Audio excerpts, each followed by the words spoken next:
Somewhere in the 1950s, a mother buried her baby.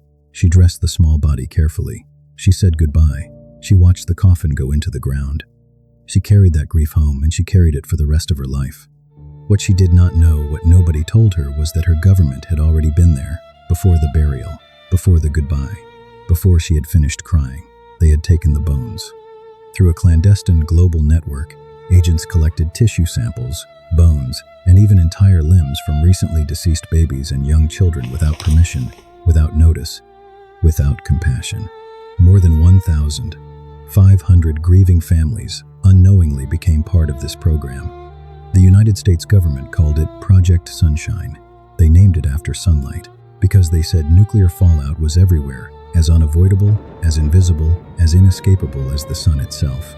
The name was the most disturbing part, because there was nothing sunny about what they did, and the man who designed it had just won the Nobel Prize. To understand Project Sunshine, you have to understand the specific terror of 1953. The Soviet Union had detonated its first hydrogen bomb. The United States had detonated its own. Above-ground nuclear tests were happening almost weekly. American tests in Nevada, Soviet tests in Kazakhstan, each one releasing clouds of invisible radioactive particles into the atmosphere that drifted on the wind across continents, across oceans, and settled quietly into the soil, the water, and the food supply of the entire planet. Nobody fully understood what that meant for human health. But there was one element that frightened scientists more than any other: strontium-90, a radioactive isotope produced by nuclear weapons testing that is chemically almost identical to calcium, which means that when the human body encounters it, it treats it like calcium. It absorbs it. It deposits it directly into bone, into the bones of everyone alive, into the bones of every child growing up in the 1950s. The question keeping scientists awake at night was simple and terrifying: how much strontium-90 was accumulating in human bones? How fast was it building up? And at what level would it start killing people? To answer that question, they needed human bone samples, lots of them, fresh ones recently deceased, uncontaminated by time, and they needed bones from the age group most susceptible to strontium-90 absorption: young and growing bones, children's bones, infants' bones, because developing bones have the highest propensity to accumulate strontium-90 and thus the highest susceptibility to radiation damage. The man tasked with finding those bones was one of the most celebrated scientists in America, and what he said next in a government meeting, on the record, should have ended his career. It did not. Dr. Willard Libby was not a fringe figure. He was one of the most respected scientists in the world, a professor at the University of Chicago, a researcher who had invented carbon dating, the method that revolutionized archaeology, geology, and our entire understanding of ancient history. In 1960, he would be awarded the Nobel Prize in Chemistry. In 1953, he was appointed to the United States Atomic Energy Commission, the government body overseeing America's nuclear program. And on the 18th of January 1955, in a meeting of the Atomic Energy Commission, Willard Libby spoke about the problem of obtaining human bone samples for Project Sunshine. The transcript of that meeting was classified for 40 years. When it was finally released to the public in 1995, this is what it contained. Libby said, and I want you to hear these exact words: "I don't know how to get them, but I do say that it is a matter of prime importance to get them, and particularly in the young age group. So, human samples are of prime importance, and if anybody knows how to do a good job of body snatching, they will really be serving their country." Body snatching. A Nobel Prize winner, in a government meeting, using the phrase body snatching. And then, because that was not enough, he added this: "In the summer of 1953, we hired an expensive law firm to look up the law of body snatching. It is not very encouraging. It shows you how very difficult it is going to be to do legally." They knew it was illegal. They hired lawyers to find out exactly how illegal, and then they did it anyway. Because here is what you need to understand, and this is the part that connects Project Sunshine to everything else this channel has uncovered. They never stopped to ask whether they should. They only asked how. And what they built next was something that would reach across the entire planet. The operation was extraordinary in its scale and its reach. Researchers working under Libby at the University of Chicago coordinated a network of contacts in hospitals, pathology departments, and medical institutions across the United States and around the world.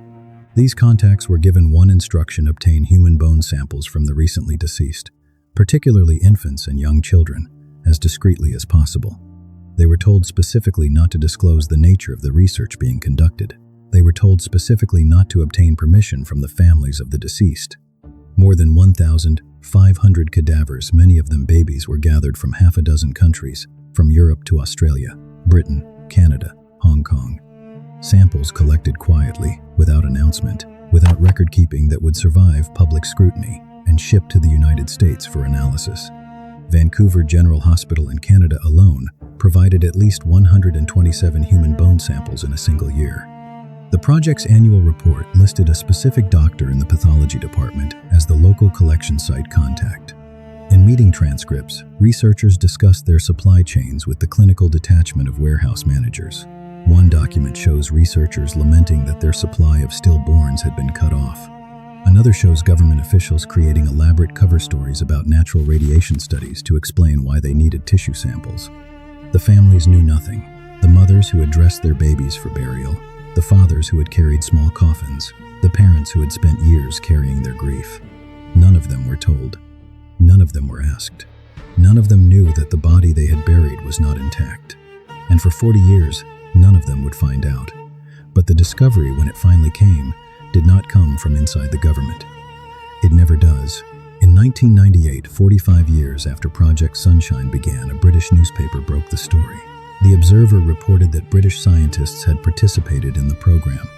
That children's bodies had been taken from hospitals across Britain.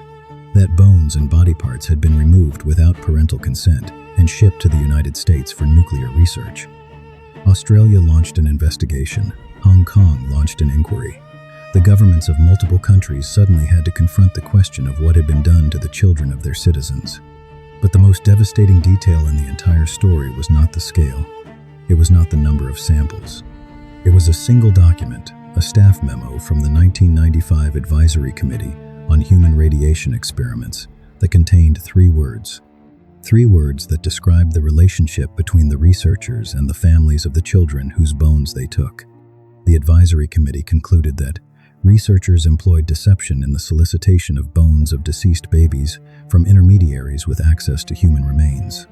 Deception, not oversight, not error, not a failure of communication. Deliberate deception, constructed specifically to prevent families from knowing what was being done to the bodies of their children. Think about what that means. A mother buried her baby, believing that small body was whole. She carried that belief through decades of grief. She built her memory of her child around that burial.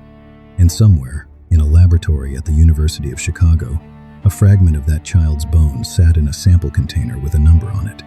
The researchers knew they were deceiving grieving families. They did it anyway. And when the truth finally surfaced, it surfaced not because anyone inside the program came forward. It surfaced because of a declassification policy ordered by a president in 1994 that released documents the program's architects had assumed would never see daylight. Documents they had assumed would stay buried like the children they took them from. Here is where this story becomes something more complicated than simple outrage.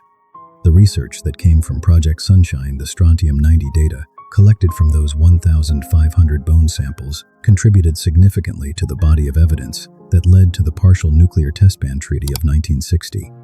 The treaty that ended above-ground nuclear testing. The treaty that stopped the atmospheric contamination that was building strontium-90 in the bones of every child on Earth. The bones of children who had died taken without permission from grieving families helped prove that nuclear testing was poisoning the living children of the entire planet, and that proof helped end the testing. So the question that Project Sunshine leaves you with is one that has no comfortable answer. Does a moral crime become acceptable if it produces a moral good? If the data from those stolen bones helped prevent a generation of children from developing bone cancer, does that justify what was done to obtain it? The families of the children whose remains were taken were never given the choice to answer that question. They were never told there was a question to answer. That is the core of what was wrong, not the research. Not even the urgency, the deception, the deliberate, calculated decision to deny families the most basic right imaginable to know what had been done to the body of their child. In 1994, President Clinton established the Advisory Committee on Human Radiation Experiments to investigate Project Sunshine and over 4,000 other Cold War radiation experiments. They released classified documents. They issued findings. They acknowledged that deception had been used. No one was prosecuted. The families were not compensated. The governments involved issued statements, launched investigations, and expressed concern. And then, quietly, the story faded. Because it always fades. There is something about Project Sunshine that separates it from every other story this channel has told.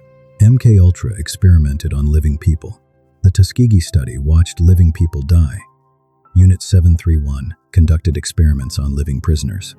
Project Sunshine took something else entirely. It took the already dead. It took the most vulnerable possible category of human being, a deceased infant, and decided that the grief of the family, the sanctity of the burial, the most fundamental human act of saying goodbye, was less important than a bone sample, and it dressed that decision in the language of national security, and it named the program after Sunshine. The transcripts show that these were not evil people in the conventional sense. They were products of a specific historical moment when nuclear annihilation seemed genuinely imminent, and the traditional constraints of ethics became, in their view, surprisingly negotiable. That is the phrase I cannot stop thinking about. Surprisingly negotiable. Not wrong, not abandoned, negotiable. As if ethics were a contract you could renegotiate when the circumstances became sufficiently serious. And the circumstances were always serious enough. MKUltra, National Security. Tuskegee, Scientific Progress. Unit 731, Military Necessity. Project Sunshine, the survival of civilization. The justification changes. The pattern does not. Somewhere, at this moment, there are classified programs operating under classified names that will not be known to the public for another 40 years. Programs whose architects have decided that the ethical constraints that govern the rest of human society are, given the circumstances, surprisingly negotiable. We know this because it has been true every single decade of the 20th century. We know this because the documents always say the same thing when they are finally released, that the people involved were not monsters. They were dedicated professionals who had decided that the mission was important enough. The mission is always important enough. You just watched a Nobel Prize winner hire lawyers to figure out how to steal children's bones legally, then do it anyway, when the answer came back that he could not. If that thought stays with you, if something about that feels uncomfortably familiar, subscribe, because we are not done.